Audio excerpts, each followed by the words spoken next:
started on this experience, about 20 minutes, that's going to go through the topic of valuation. Valuation. When you are taking the real estate exam, there are two different testing facilities. One of them is PSI. That's what we are familiar with here in Maryland. It does cover 24 states. And that's the website, candidate.psiexams.com. The other locations, you do experience the other testing facility known as Pearson VUE, and I have the website there for you to go ahead and chime in. It is very helpful for you to have an idea as to the questions presented on the exam. If you do not have access to that, go to their website and pull that up for yourself,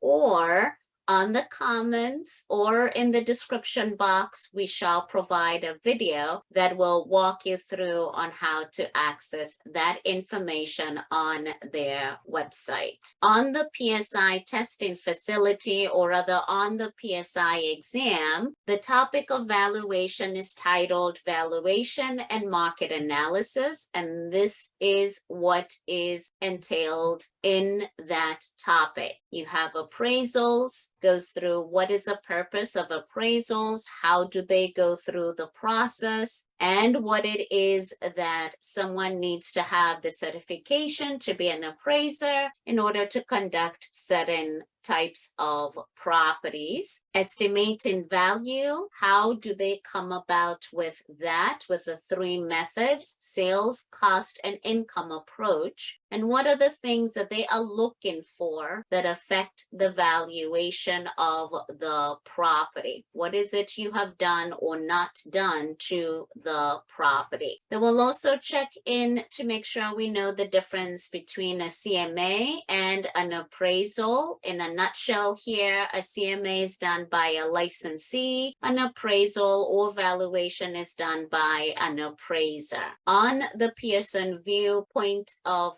view for the exam, the title of this topic is known as Property Value and Appraisal. And these are the topics that they will be asking you to know when you are taking the exam under Pearson VUE. Concept of value, what's the difference between market value and market price? How do we come about to the value? Notice very similar to what you just saw on the PSI side. What is the process of getting to an appraisal? How is the government involved? Then goes into estimating value. This is what I'm going to be talking about today. The three methods: sales comparison, cost approach, what is involved there, and the income approach. This topic on the Pearson VUE under valuation or appraisal continues to get into gross rent and gross income multipliers, a CMA, comparative market analysis, and a broker price opinion, and then assessed value and tax implications. This is all on the Pearson VUE exam. Thank you everyone for being here. Welcome to a session to get you ready to pass the real estate exam. For those of us who are checking this out on the Facebook community group page, I am your administrator. My name is Brenda Kasuva, here to help you reach your goal of passing the real estate exam. If you're watching this on our YouTube channel, thank you for being here. We ask you that you subscribe and turn on the notification for you to get alerted when we upload new videos, which is on a regular basis. We're striving to do that on a weekly basis. My contact information is displayed. I would love for us to continue this conversation further, especially on social media, Instagram and Facebook, LinkedIn and Twitter, all with my first and last name, Brenda Kasuva, or you can find content using the hashtag Training with Brenda. Take the opportunity to scan the QR code presented on the right-hand side for you to have my contact information, because I don't only go through getting you ready to pass the exam, I also have sessions that will be helpful once you pass your real estate exam that are offered on Fridays, known as Growth Fridays, 1 hour, that pour into you tools and strategies to help you grow your real estate business. Let's review this topic. Today, our focus is, as a reminder, on the PSI exam. For those who are in Maryland, like myself, you'll be exposed to the PSI. So we're going to focus on number 2, number 3, and number 4. Those 3 methods or approaches that an appraiser is going to use in order to come up with the value of the property. For those of you who are exposed to Pearson VUE, we're going to cover that topic, which you will find on the breakdown of the questions as well. Letter C, 1, the sales comparison approach, cost approach, and as you see, income approach. The appraiser is coming out to get an estimated value to the property. And here, usually who's the client, majority of the time, the client who's looking to get the appraisal is the lender, because you are borrowing money from them. However, you as an individual who already owns the property, you can definitely get an appraisal for your own informational purposes, or when you are thinking about refinancing, or you're getting ready to sell and you just want to have an idea up front, you as an individual can go ahead and do the appraisal. The appraiser is coming out and they're going to use these 3 methods: sales comparison approach, cost approach, and income approach. We start with the first one, sales comparison approach. This one is also known as market data approach. With market data, the other thing that is also worth noting about this method is that it's mostly going to be used for residential properties. When I, Brenda, own my house and now I'm trying to sell it, and then there's a buyer coming along who's most likely going to be financing, that lender is going to send out an appraiser for them to give us the valuation of the property. Keep in mind, as I shared before I put my property up for sale, I might also want to have an idea before I put it up for sale from an appraiser what they think the valuation is. It's heavily dependent on sold properties. So what they're going to do is to go, now each area is going to be different. Let's assume it's within a 1 or 2 mile radius, and find properties that are similar to your property that you're trying to sell, and the ones that have been confirmed, they have sold, that's their starting point. From there, they're going to make adjustments to the subject property, the property that's being appraised. Adjustments could be, I have an extra half bathroom that the people who sold their houses, let's say 3 weeks ago, didn't have a half bathroom, so mine is going to be adjusted to reflect that. That is what is used, or that is the method or the process that is used on the sales comparison approach. The next method is going to be the cost approach. This one is where the appraiser is going to use the principle of substitution, and substitution is where they're looking at similar properties. If I was to get a piece of land and build something similar, so here I'm giving you some hints. If I was to buy a similar property or lot or land, let me use my words carefully, and then I want to build something similar. Here, this approach is most frequently used for special purpose buildings, schools, libraries, churches, airports, or anything like that. Or it can also be used for new construction, because with new construction, the builder got a piece of land, build something, So as we continue the process of building a new subdivision, for example, this method is the one that is most likely going to be applicable. With cost approach, there are formulas that you would need to be aware of. How they come up with the value under this particular method is by looking at what is the cost to replace or to reproduce this particular property. We're going to deduct depreciation. Depreciation is loss in value over time. There's certain things that are going to be deferred maintenance, over time become outdated, so they're going to deduct that. And then they're going to add the value of the land. Another hint here for this particular purpose of passing the exam is land is not considered as a depreciating asset. When you have a math question, land does not depreciate. With the cost approach, we're starting off with the cost of construction. Here, keep in mind the type of property that's being used or rather the type of property that's using this particular method is going to be special purpose properties. I think the image in the background is giving you a hint as well. For example, if we use a church, and maybe let me share with you, for example, the Notre Dame Cathedral that is in Paris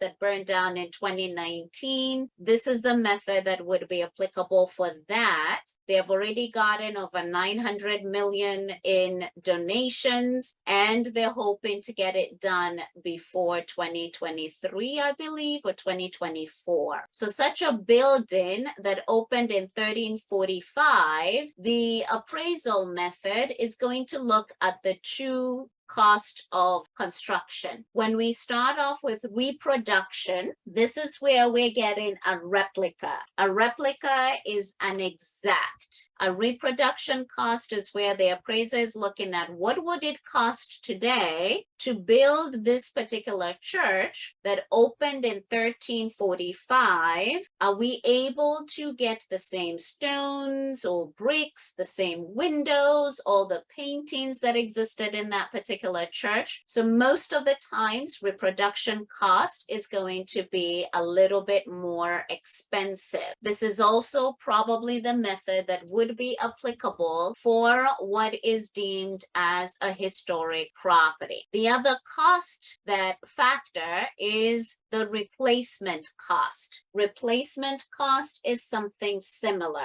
So if you are a visual person, this is where I'm looking for something to visualize for you, is where if we look at reproduction cost, I'm just getting the replica. But replacement cost is, for example, if I was to illustrate, it would be a sticky note for a similar sticky note. It doesn't have to be the same color. This is green, this is yellow. That's replacement cost. Reproduction cost is where I want the same. If I misplaced or now this burnt down or I want to build something similar and this is a green sticky note, reproduction, I want the same thing. So that is reproduction cost, replica or duplicate. You are reproducing the property that is in question. When we go to depreciation, because that is something that is also going to be factored into this method, there are three things that we're going to review: physical deterioration, functional obsolescence, and external obsolescence. This is going to be deducted. So we are looking at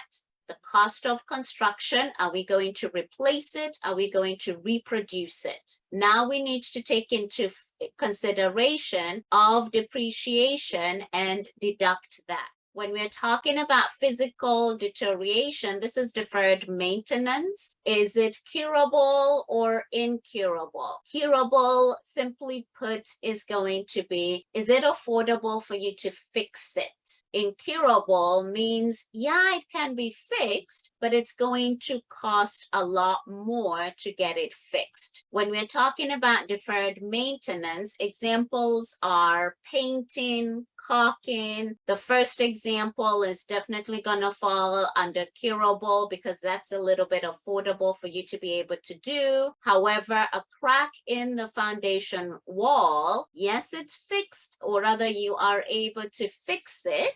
However, it's going to be incurable because of the cost that could be incurred by fixing that particular crack on the foundation wall. So physical deterioration, deferred maintenance. Functional obsolescence is going to be where we're talking about something doesn't make sense anymore. Something doesn't make sense anymore. This is something that is inside the building. So I'm simplifying it for you. This is something that is inside the building. It made sense back then when the property was built, but now it is outdated, no longer desirable, and therefore it can also fall under poor design. Examples here. Now again, when we talk about outdated, it is relative. This is where you might have, it made sense for us to have the bathroom right next to the kitchen because all of the plumbing is accessible there. Over time that became outdated, but sometimes you find that things come back and people start liking them. So functional obsolescence, the better example maybe that I might give is some areas in my market.